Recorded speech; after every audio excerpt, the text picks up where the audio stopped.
আসসালামু আলাইকুম। বাংলাদেশ বনাম অস্ট্রেলিয়া ৩ ম্যাচ ওয়ানডে সিরিজে প্রথম ওয়ানডে ম্যাচ বাংলাদেশ জয়লাভ করার ফলে দ্বিতীয় ওয়ানডে ম্যাচের সময় শেষে ও একাদশ ঘোষণা করা হয়েছে। বাংলাদেশের খেলাটি শুরু হবে ১১ জুন সকাল ১১টায়। এখন বলবো বাংলাদেশের সম্ভাব্য একাদশ। বাংলাদেশের একাদশে যারা আছেন: সাইফ হাসান, তানজিদ তামিম, নাজমুল হোসেন শান্ত, লিটন কুমার দাস, তাওহিদ হৃদয়, মুসাদ্দেক হোসেন সৈকত,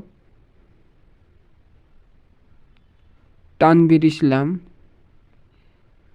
মেহেদী হাসান মিরাজ, তাসকিন আহমেদ, মুস্তাফিজুর রহমান